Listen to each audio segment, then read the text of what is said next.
welcome into week 4 of the NFL season, and welcome back to Consistently Cashin here at BigGuyFantasySports.com, and a proud member of the Full-Time Fantasy Podcast Network. With me again this week, I have Ron Rigney at The Real Made on Twitter. So, Ron, another Saturday morning, another morning talking DFS. So, how are we doing? All good, man. And I set these lineups last night and finalized them this morning, and I think I feel the best about these lineups of any that we've done all season. So I don't know if that is the kiss of death for these lineups or if they're really going to pay off. But what gives me a little bit more confidence is the fact that you and I have not really conferred on these lineups until this morning. We have a lot of the same guys, so I think that's a good sign and a good omen for a successful week 4. Yeah, that'd be nice. Get off the schneid a little bit here. I know my lineups have been a little inconsistent to start, but we do have some more data now in terms of consistency being 3 weeks into the season. So hopefully we can start using that and build a strong basis for our cash game lineups. But here this week, once again, going to go through the normal rundown here of topics, and one more thing too. You can use promo code CC2019, and again, the CC stands for Consistently Cashin, not Colby Conway, so I'm not being selfish here with that promo code, but that gets you $5 off your VIP subscription, knocks it down to $14.99. Save that $5, throw it in a double up, turn that 5 into 10, do it again the next week, turn that 10 to 20, and you've already made money on spending it. I mean, you got to spend money to make money, and scared money doesn't make money. So don't be afraid to throw some money in there and get into things here and use our lineups here, use the podcast, use our article that you can get at BigGuyFantasySports.com to help you formulate your lineups. But this week, what we'll do, we'll go through our normal things we talk about in terms of games as well as players, and then of course we'll wrap it up with our building block and our bold prediction for week 4. But Ron, I'll let you jump into it here first. So this week 4 slate has a lot of interesting games. So what are some that you are targeting, or maybe just the big one that you're targeting that whether it's going to be a lot of points or just a lot of fantasy potential, or there's just a lot of guys that you like and seem to end up with having them in your lineup?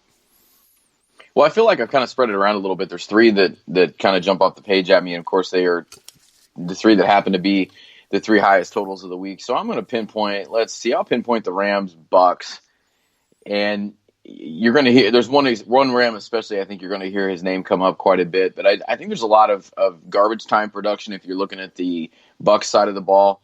I'm not so confident in Jameis Winston, but I think if you have, especially in yearly leagues, you have Mike Evans, you have the Chris Godwins of the world, you're going to get some production there. I think the Rams wide receivers are going to have I don't want to say an easy day, but I think they're going to get targeted early and often, and I think they're going to put up some production. So that's probably the one that I'm going to go with the most. And obviously, you got to throw the Chiefs Lions out there as well. It's got I believe a 54 total, 55 total. I think that's going to be tons of production on both sides. And once again, you're going to see guys from both sides in a lot of these lineups this week. Yeah, absolutely. Right there with you on that as well. A couple other interesting games for me looking at it here. And it's not necessarily a thing that's going to be, it's not going to be a 40 to 35 game by any means. But there's a lot of value in that Redskins-Giants game. Just nobody's like super high price with Saquon off the board, so everybody's very reasonable. Daniel Jones looks to build off that start. And the other one for me, and we'll get to it a little bit later, most likely with mine, but Texans-Panthers, and it's not really on the Texans side of the football that I see a lot of value outside of about Carlos Hyde, but I love the Panthers receivers against the Houston secondary, and there's one in particular, but again, I'm going to save it for later, and as we talk about each week, that in the business is what they call a tease. We'll move on here. Games we're avoiding. Ron, what games are you avoiding here in week 4? There's just not much fantasy goodness there for us. I think the main one is going to be the Patriots Bills, and it's just because I don't really know necessarily what this game is going to be. It's a division game. Patriots have been steamrolling people like they have been apt to do for the past million years. It seems like defense has been playing well. Tom Brady is still Tom Brady. They've been able to put points up on the board, but they've been able to play solid defense as well. And I don't know if this game is going to be a high scoring game. I don't know if it's going to be a low scoring slugfest. I don't really know what it's going to be. So I don't really find myself with any Pats or Bills in either one of my lineups. Obviously yearly you're going with guys like Tom Brady and Julian Edelman, and I think there'll be some fantasy points to be had. I'm just not sure where they're going to come from or if there's going to be enough, especially with all the options that we've been able to find this week that we put in our lineups. Yeah, so that game is, I don't want to say ugly, but ugly. Really, it's really what it is. For me, the one that I don't like is actually I'll give you two. I don't like the Vikings Bears. However, there are prop bets in that game that I individually like. So make sure you check out our prop bet podcast, the Prop It Like It's Hot, as there are some options there that I really like for prop bets. But in terms of FanDuel, DraftKings, and that game is ugly. And Jaguars Broncos, I honestly forgot that this game was on the slate because I haven't considered it at all. So that's just kind of where I'm at with those two games. Really, it does kind of stink though. And I'll get your thoughts on this too, Ron. I really like a lot of fantasy potential here with the Sunday night game with Cowboys Saints and the Monday game with Bengals Steelers. I really wish we could swap and get that Viking Bears and Jaguars Broncos out of the Sunday slate and move those two primetime games in with Cowboys Saints, Bengals Steelers. What about you? I agree. I was looking at that earlier, and as I was just kind of going through this, I kept looking on the schedule, and I'm like, oh, that looks good, that looks good, that looks good. And then it's like you look at they're not on the main slate. So you could always play another slate with those games included. It just gets a little sketchy when you do that all day. I don't find that I have as much success with that as I do other ones, but definitely the James Connors of the world, I think, could get going in those games, and especially I'm looking at Juju Smith-Schuster as well. I know Mason Rudolph is throwing to him, and one of the most intriguing things that I found out this week that as Bob and I were doing the consistency podcast is that Juju Smith-Schuster has been ultra consistent. Now, that doesn't necessarily mean he's been putting up the same amount of points that you're hoping out of him with the draft pick that you spent in yearly leagues, but I thought that was kind of an interesting thing as well. So we'll see, but yeah, I think that there's definitely a couple of matchups in those games I'd love to see on that main slate. Yeah, and I know, especially if you're going to play that Sunday, the Sunday primetime Monday slate, Juju's a great play. Love James Conner, and then that Cowboys Saints game. I mean, both running backs are in play. Amari Cooper's in play. Michael Thomas, a lot of really good options there. But unfortunately, we don't get those here on the the Sunday main slate with the 1 o'clock and 4 o'clock Eastern time starts there. But moving away from the games, we'll get into some player-specific conversation here, and we'll go with our favorite high-priced guy of the week. So this guy might cost you a pretty penny, might be a seventh or an eighth of your bankroll. However, we think he's going to be worth it. There's there's upside, but there's also, since we talk about consistency, there seems to be a safe floor with players that we're going to be picking here. So Ron, favorite high-priced guy on the Week 4 slate for you? I got to go with the guy that yearly DFS has paid off tremendously through the first 3 weeks, and that's Keenan Allen. Keenan Allen's at 8,100 on FanDuel, so he is a little bit pricey. He's up there towards the top of the wide receivers. But we know in the past, we know how this works. Phillip Rivers loves throwing to Keenan Allen, and he does an excellent job of getting open. Mike Williams is out this week. They play the Miami Dolphins, who cannot stop anybody.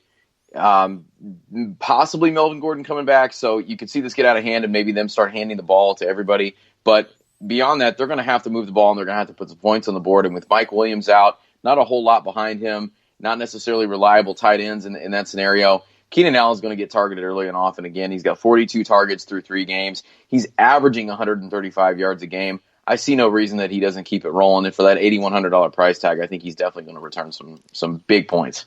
Yeah, I'm right there with him as well. For me, looking at it here, the high-priced options were actually the ones I was having a little bit of a hard time with this week. There's a lot of mid-priced guys I'm very comfortable with, but in terms of the high-end guys, I've actually struggled a little bit, really. But just looking at it here, I'm looking at my lineup now, and I only have one guy that's really very high-priced, so I guess I'm going to use him here.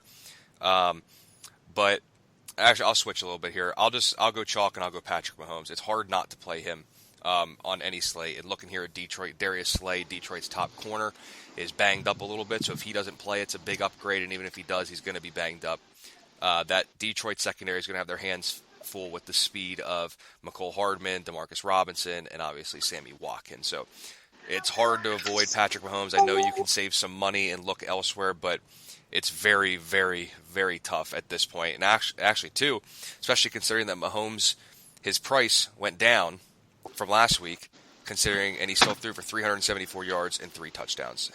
He has yet to have a game this season, especially on FanDuel, where he's posted less than 27 fantasy points, and at his current price of $9,200, he's still 3 times salary, and that's good enough for me in cash games. And he's a perfect 3-for-3 consistent on the year, so it falls right in there with our perfect blend of a consistent option with a safe floor and high upside. So really tough for me to continue avoiding Patrick Mahomes. But mid-priced guy, Ron, where's the guy in that mid-tier that you're looking at to really help, give your lineup some, that nice blend of a high floor and high upside, but he doesn't break the bank? Guy I'm targeting for this that I think he's in my flex spot on my FanDuel lineup is Marlon Mack. I think he's at 7,200, so he's at that higher end of kind of that mid-range option. But I like him for a lot of the same reasons I like Keenan Allen this week. And you did the write-up in the article this week, and you talked about how on the other side of the ball, I think you like a guy that's kind of in the same price range for the Raiders. But Marlon Mack is a guy that he's going to get the ball quite a bit because T.Y. Hilton is out. There's not much at wide receiver. You're going to see the tight ends get involved, but also you're going to see the ball get handed to Marlon Mack quite a bit. And it is the Raiders after all. And they're kind of middle of the road against the run. But with that lineup upgrade that the Colts have been going through the last few years, they trust Marlon Mack. He's 6th in the league in touches. I think you're going to continue to see him get the ball quite a bit today or tomorrow, and I think he's going to continue to put up numbers. Yeah, absolutely. And I agree with you there as well. For me, mid-price guy looking at it here, I'm going to go Sammy Watkins. I'm right there with Mahomes, obviously, as I just said. But Sammy Watkins has a great matchup. So first of all, looking at where he lines up, he's been running out of the slot lately, which is good, which means he's going to avoid Darius Slay. And he might see him a little bit on the outside, but at least for the majority of the game, he won't see Detroit's top cover corner. And Detroit's slot corner, using the data over at Pro Football Focus, has allowed 3 touchdowns in coverage out of the slot this season. So Sammy Watkins has a great matchup.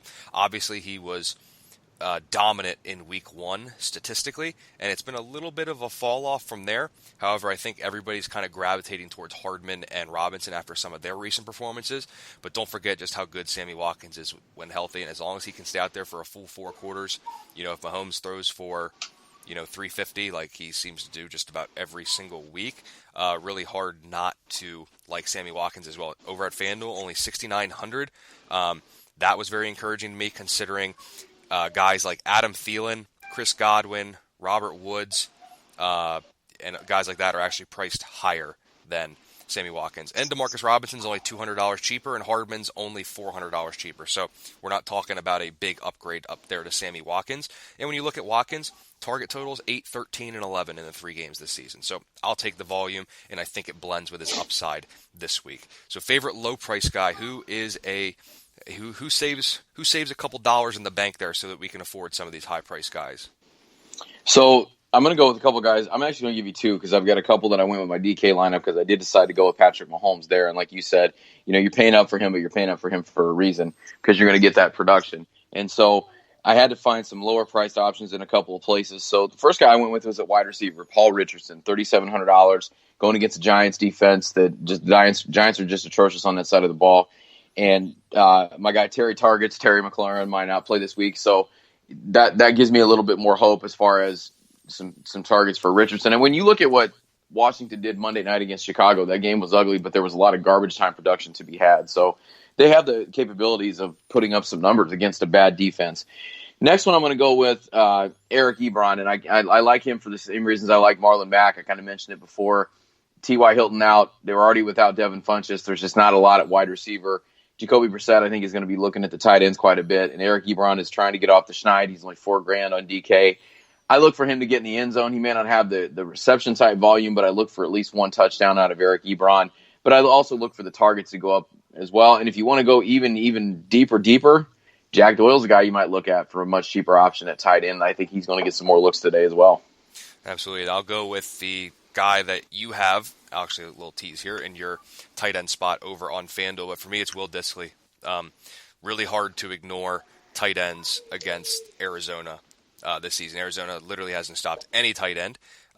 Everybody is going off against them. We'll pull up some numbers here for you. But against the tight end position this season, Tampa Bay Buccaneers have allowed 18.33 fantasy points per game, and they're second in the league. First is obviously Arizona, allowing a whopping 29.2 fantasy points per game to the tight end position. In 3 weeks, okay, they have allowed 348 receiving yards to tight end, and 5 of the 23 catches allowed to the position have gone for touchdowns. Will Dissly has scored, I believe, 3 touchdowns in the past 2 weeks, so all things are firing there for him. So Will Dissly is a great play, and given all of the injury news in Los Angeles, I'll also give you another one, and we'll go with Dontrell Inman back with the Chargers. No Travis Benjamin, no Mike Williams. Dolphins can't cover anything, and they can't stop a nosebleed if they were paid a couple $1,000,000 to do it. So that's another option as well. So week 4 building block. Who is the guy that you have that basically you open up FanDuel, you open up DraftKings, and you're going right to this spot and you're plugging this player in? Who is it in week 4? Well, unintentionally, I think it's become Brandon Cooks. Had to look at my window there for a second. I lost it. Brandon Cooks is a guy that I got in both lineups. I like the matchup. I think that the targets are going to be there all day long. Kind of mentioned him earlier. Was targeted 12 times last week, caught 8 of those for $112 and a score. He scored in 2 consecutive games. Didn't necessarily have the targets the first couple of weeks, but I think that's going to come back. And I like the matchup against Tampa Bay. They're at home. Tampa Bay's got to travel a little bit. They're not known for being very good as far as coverage either. And I think it's something where I think this could have the potential to be a fairly high-scoring game, and I think Brandon Cooks is going to be right in the middle of that. But I have him, and he's one of the few guys I have in both lineups on both sides. Yeah, for me, looking at it here, it's interesting. At first, coming into the week, I was big on Chris Carson, but however, it seems like Rashad Penny might actually suit up, so I might be pivoting from there. So I'm going to go with the same guy that I mentioned earlier because I want to save my bold prediction here. But for me, it's Sammy Watkins. I just can't make a lineup without this guy this week. I came back home this weekend for a wedding, stopped out at the casino, and the first bet I placed was on Sammy Watkins to actually lead the NFL in receiving yards in week 4. So I'm very big on him this week. I think he could go for 100 and a score, and if you continue to give Sammy Watkins 8+ targets a game, and you're going to get the majority of them against not Darius Slay in that Detroit secondary, I'm giddy for that. 3 times salary would get him up to about 20 points, and 100 with a score puts him right around there. So I am definitely all in on Sammy Watkins this week. Fingers crossed that he can stay healthy. But it's time, before we wrap it up here, for our bold prediction for week 4. So this is everybody's favorite segment, the one that everybody talks about. You see it all over the news. Everyone does their bold prediction. So we will go ahead and give ours now for this slate. So, Ron, I will go ahead and sound the bell for you here. But it's time for Ron Rigney on Twitter at The Real Ma Day. Time for his bold prediction for week 4. So you just mentioned this game. I'm going to go right back to it. And it's a guy that hasn't really come up in conversation yet, but I do find him in my lineup as well. And that's Kerryon Johnson. That game has got tons and tons of fantasy potential, and I think he's going to be right in the midst of it. They're going to have to do whatever they can on offense for Detroit to keep up with Kansas City, and I think Kerryon Johnson's going to be right there. I think Kerryon Johnson's going to go for $150 total, and he's going to find the end zone twice. Okay, I like it. And I'll tell you too, if you're wondering, Kerryon Johnson, that's a big name. That's not very bold. Well, let me tell you this to back up what Ron is saying here. But Kerryon Johnson, right here you go. First couple weeks of the season. Ready for this? Are you ready? Let's do it. Let's hope you're ready. You're saying $150 and a score, correct? Mm-hmm. 2 scores. Okay, and that's total yards? Total yards. Okay, so through the first 2 weeks of the season, Kerryon Johnson only has 193 total yards and 2 touchdowns. So basically, Ron's saying he's going to essentially double his statistical production here in one game, and it's very possible against the Kansas City Chiefs. So I am right there with you on that as well. I certainly like that. Mine, I wanted it to be Sammy Watkins, but I'm going to pivot here to my other favorite play of the week. If it's another week, it's another matchup where the Texans have to face a speedy receiver, and it's going to be another week where a speedy receiver haunts the Texans secondary. You could certainly play DJ Moore. However, I'm going to be looking at Curtis Samuel, who's going up against the 108-year-old Jonathan Joseph. Don't believe me, he's that old. Look it up. He's been playing in the NFL since what feels like since I was born. But Jonathan Joseph struggles with speed. He plays very far off. To his credit, he's a very good tackler, so even if Samuel gets some quick passes, J-Joke, should be able to bring him down. However, over the top, he simply can't run with Curtis Samuel. So I really like Curtis Samuel this week for $120 and a touchdown. And you can play him on DraftKings on FanDuel. He's very affordable. Houston doesn't allow receptions and yards to tight ends. They can get exposed with running backs, so McCaffrey's going to be involved as well. But if you look at the yardage allowed by position for the Houston Texans defense, it is funneled to the corners. It is funneled to the wide receivers. Kyle Allen's going to throw.